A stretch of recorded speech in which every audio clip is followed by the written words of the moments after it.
Good morning class 12।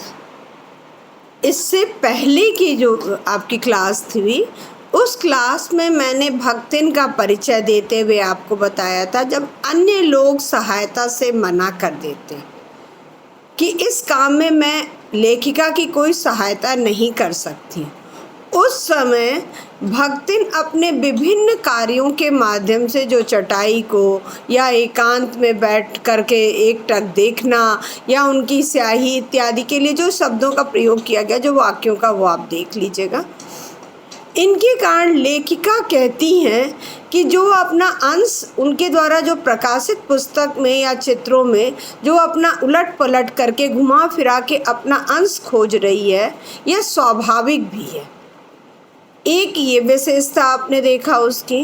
दूसरा, जो उनके भ्रमण में एकांत की साथिन, जिसको कि उन्होंने परछाई से तुलना करते हुए कहा था कि वह पहाड़ी रास्तों में आगे और गांव की धूल भरी पगडंडियों में मेरे पीछे, अर्थात मेरे जीवन में आने वाली परेशानियों का अपने ऊपर और जीवन में कोई कष्ट ना आवे इसलिए पीछे से वह रक्षा कर रही है, जिसको कि उन्होंने छाया के माध्यम से स्पष्ट किया था। नेक्स्ट उन्होंने कहा कि जब धीरे धीरे युद्ध की सूचना आने लगी थी, बढ़ने लगे थे लोग, तो जो उनके दामाद लड़की या उनके घर वाले जब उनको बुलाने आए तो यद्यपि वह समय समय पर वहाँ जाती थी, उन्हें रुपए पैसे भी बेचती थी, हाल चाल भी पूछती थी, लेकिन वह उनके साथ जाने के लिए तैयार नहीं हुई। क्यों नहीं हुई? क्योंकि लेखिका का साथ छोड़ना उसके मंजूर नहीं। लेकिन जब देश में यही युद्ध की प्रवृत्ति आगे बढ़ने लगी और लोगों में पलायन वृत्ति जागने लगी, अर्थात लोग अपने अपने देश, गांव, शहर छोड़कर भागने लगे, उस समय उसने जो लेखिका से जो बातें कही उससे उसके चरित्र की शुद्धता, जो है सेवक स्वामी धर्म के आधार पे भी, क्यों कहा गया कि वह सेवक धर्म में हनुमान से स्पर्धा करने वाली है, इनके आधार पे स्पष्ट कर दीजिएगा।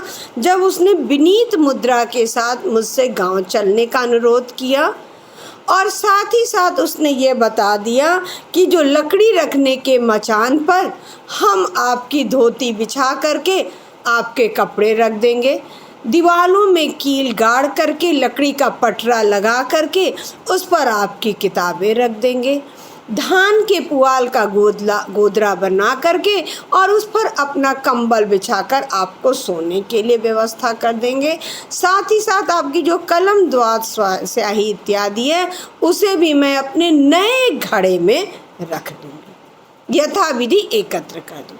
यहाँ तक आपको करा दिया गया था। अब उसके आगे देखिए, अब लेखिका कह रही है मेरे पास वहाँ जाकर रहने के लिए रुपया नहीं है। क्योंकि वह अपने हिसाब से तो सारी बातें कर रही है ना, तो अब लेखिका कैसे इस तरह की भावना या इस तरह के विचारों वाले व्यक्ति को सिर्फ ये कह दे कि नहीं मैं नहीं जा सकती। इसलिए उन्होंने कह दिया कि मेरे पास वहाँ जाकर रहने के लिए रुपए नहीं है।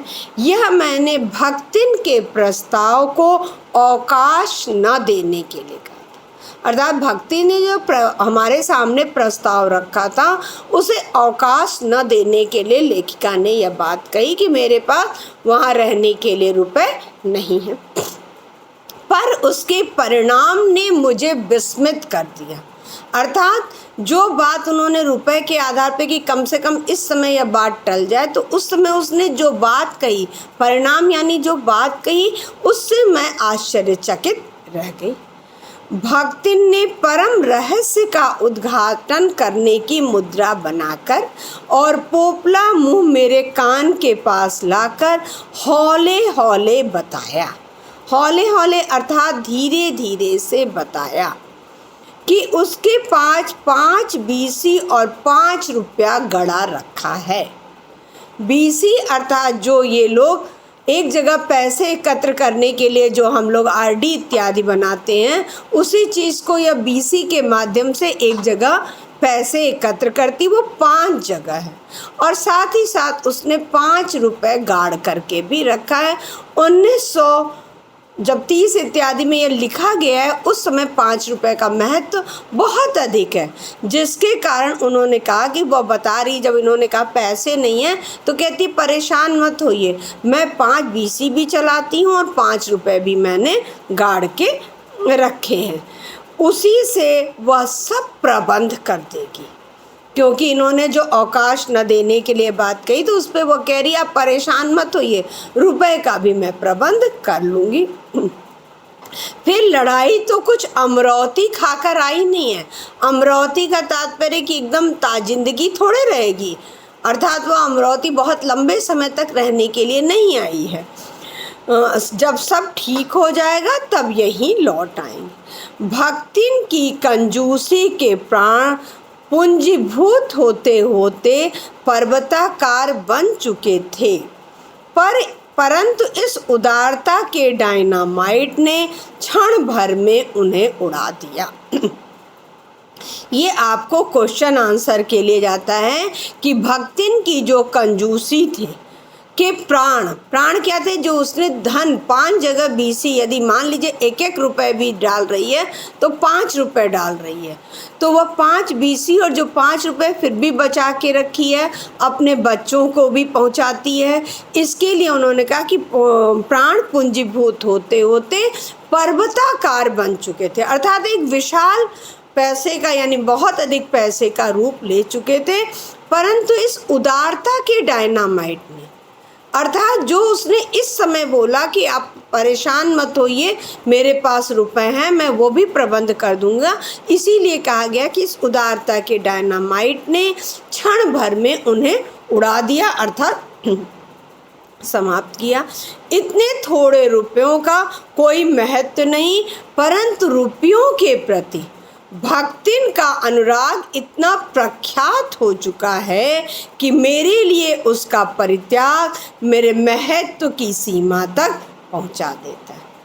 अर्थात क्योंकि लेखिका ने कहा है ना कि वह एक परछाई की तरह हमारे साथ, वह मेरा साथ नहीं छोड़ना चाहती, इसीलिए उन्होंने कहा है कि जो भक्तिन का पैसे के प्रति अनुराग था वह इतना प्रख्यात हो चुका है, परंतु इसका परित्याग मुझे छोड़कर नहीं जाएगी, यह परित्याग मेरे महत्व की सीमा तक पहुंचा देता है। नेक्स्ट है, भक्तिन और मेरे बीच में सेवक स्वामी का संबंध है, यह कहना कठिन है। आप खाने के आधार पर स्पष्ट कर दीजिएगा। जब आप वो देखिएगा कि जब उन्होंने अपने अनुसार तो ढाल लेती है, लेकिन अपने अंदर किसी प्रकार का परिवर्तन नहीं लाने पाती, इसके द्वारा जब सब लोगों ने मना कर दिया उस समय एकांत की साथिन, अभी जो आपने आगे का किया है इनके आधार पे कह दीजिएगा सेवक स्वामी का संबंध है, यह कहना कठिन है, क्योंकि ऐसा कोई स्वामी नहीं हो सकता जो इच्छा होने पर भी सेवक को अपनी सेवा से हटा न सके। क्योंकि लेखिका को अलग भोजन का प्रबंध करना पड़ा था, लेकिन वह असुविधा क्या, वह तो अपनी सुविधा की बात भी छिपाने लगी थी, तो लेकिन वह फिर भी उसे कह नहीं सकती थी कि जो वह कोयले की मोटी रेखा का साम्राज्य निश्चित किया था, या जो बार बार समझाने पर भी नहीं समझ रही है। इसलिए उन्होंने कहा था कि आज तक ऐसा कोई स्वामी आपने नहीं देखा होगा जो कि इच्छा होने पर भी सेवक को अपनी सेवा से हटा न सके, और ऐसा कोई सेवक भी नहीं सुना गया जो स्वामी के चले जाने का आदेश पाकर अवज्ञा से हंसते।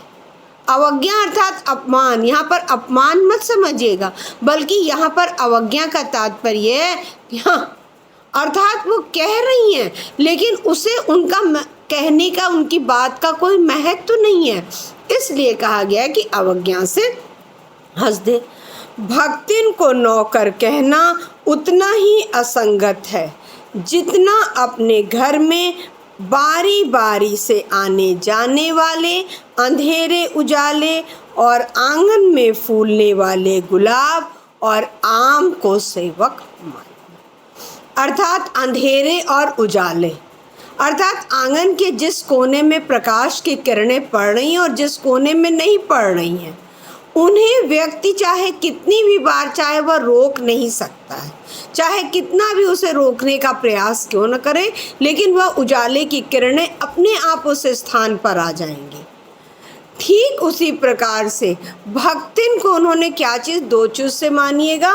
एक तो जिस प्रकार से आंगन में अंधेरे और उजाले का आगमन और गमन है, ठीक उसी प्रकार से जो उसमें आंगन में खिले हुए गुलाब के फूल हैं या आम के हैं, वह समय आने पर ही आम के पेड़ों में बौर आएगी और आम के पेड़ों में फल, पत्तियां, फल फूल इत्यादि लदेंगे। या गुलाब में भी वह समय आने पर ही खिलेंगे। ठीक उसी प्रकार से भक्तिन का और लेखिका का संबंध है। उन्हें हम सेवक और स्वामी का संबंध नहीं मान सकते। क्यों?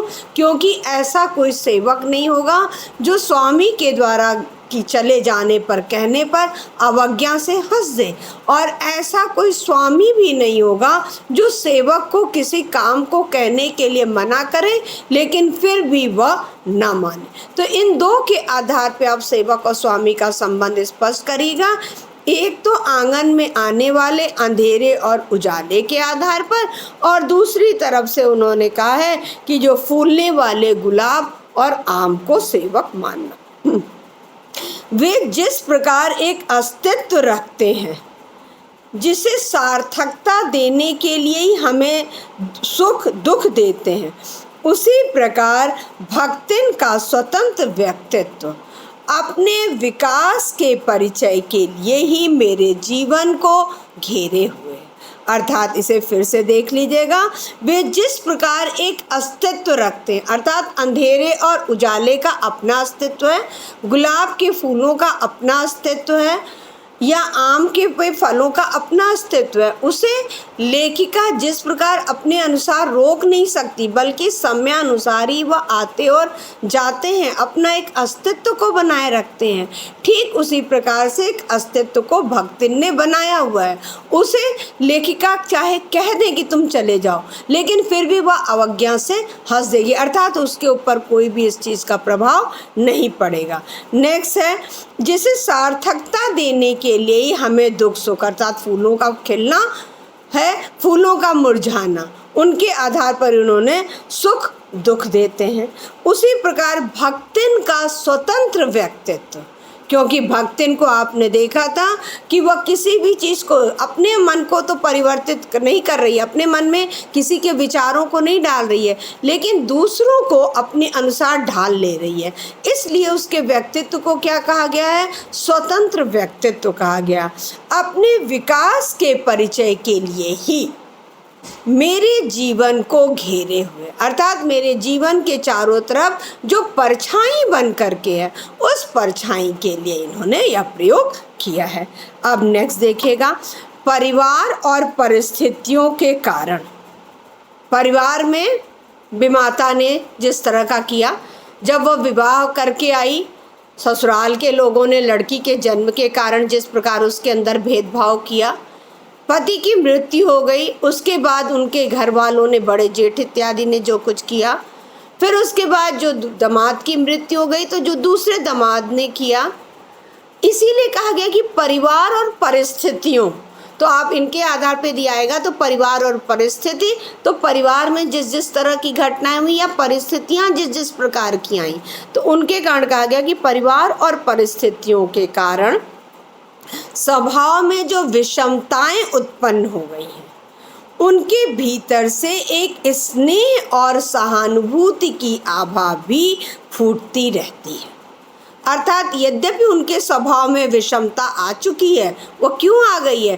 परिवार और परिस्थितियों के कारण, लेकिन अभी भी उनके हृदय से स्नेह और साथ ही साथ सहानुभूति, जो कि आपने अभी ऊपर भी देखा था, जब युद्ध की पलायन वृत्ति आई तो उन्होंने जिस तरह से किया, वह स्नेह और सहानुभूति के हमें पॉइंट डाल दीजिएगा। इसी से उसके संपर्क में आने वाले व्यक्ति उसमें जीवन की सहज मार्मिकता ही पाते हैं, अर्थात जो भी उससे मिला है वो उसके जीवन का जो सहज व्यक्तित्व है, उसमें उन्हें सहज मार्मिकता ही मिलती है। छात्रावास की बालिकाओं में से कोई अपनी चाय बनवाने के लिए देहली पर बैठी रहती, अर्थात उसके अंदर स्नेह और सहानुभूति है। क्यों? क्योंकि जो छात्रावास की लड़कियां हैं वह उससे चाय बनवाने अंदर नहीं आ सकती हैं। क्यों? क्योंकि उसने कोयले की मोटी रेखा से साम्राज्य की सीमा को निश्चित कर दिया है, इसलिए वह दहली पर चाय बनवाने के लिए बैठे। कोई बाहर खड़ी मेरे लिए बने नाश्ते को चख कर उसके स्वाद की विवेचना करती रहती है। मेरे बाहर निकलते ही सब चिड़ियों के समान उड़ जाती हैं, अर्थात आगे पीछे होकर के किनारे हो जाती हैं, और भीतर आते ही यथा स्थान विराजमान हो जाती। तो मैं कैसे मानूं कि उसके अंदर स्नेह और सहानुभूति नहीं है? क्यों? क्योंकि मेरे आते ही वो लड़कियां हट जाती हैं, लेकिन उससे चाय बनवाने, मेरे द्वारा बने हुए नाश्ते को खाकर नाश्ते की विवेचना करने, इनके द्वारा कहती हैं फिर सब यथास्थान विराम। इन्हें आने में रुकावट न हो, अर्थात इन लड़कियों को ऐसा न हो कि आने में रुकावट न हो। संभवतः इसी से भक्तिन अपने दोनों जून माने दोनों समय का भोजन सवेरे ही बनाकर ऊपर के आले में, आले यानी तय, ऊपर का जो खाना है उस पे वह रख देती है। कह रही हैं कि इन लड़कियों को आने में रुकावट न हो। क्यों? क्योंकि भाई मुझे फिर से चौका धोना पड़ेगा, साफ करना पड़ेगा, ये सब। तो इसलिए वो क्या करती हैं, दोनों समय का खाना बना करके ऊपर तय खाने में रख देती हैं, और खाते समय चौके का एक कोना धोकर पाक छूत के सनातन नियम से समझौता कर लेती हैं। अर्थात उन्होंने दोनों समय का खाना बना के ऊपर रख दिया है, लेकिन वह लड़कियां आई थी देहरी पर, हो सकता है छूछ आ गया हो, इसलिए जो वह पाक छूत को मानने वाली, सफाई छुआछूत को मानने वाली, इसलिए वो क्या करती हैं, वह एक कोने का, चौके के एक कोने को धो करके वहीं पर अपना खाना रखकर खा लेती है। इसलिए हम कैसे माने कि यद्यपि परिवार और परिस्थितियों के कारण उनके स्वभाव में विषमता अवश्य आ गई है, लेकिन फिर भी उनके अंदर स्नेह एवं सहानुभूति की आभा फूटती ही रहती। इनके आधार पे आपको स्पष्ट किया गया। अब बिल्कुल लास्ट जो आपका क्लास होगी, उस लास्ट क्लास में आप एक बार रीडिंग करके अगर बैठेंगे, जिनके कारण कि मैं सिर्फ पॉइंट्स इसको कंप्लीट, क्योंकि अब आपका कुछ है नहीं उसमें, मात्र उसमें हमारे ख्याल से 5 to 6 मिनट का बाकी है, लेकिन सबके पॉइंट्स आप एक बार फिर से एज रिवीजन में करूँगी, और यदि आप पढ़े हुए रहेंगे तो आपको ज़्यादा आसानी रहेगी कि आप साथ में रिवीजन भी आपका हो जाएगा।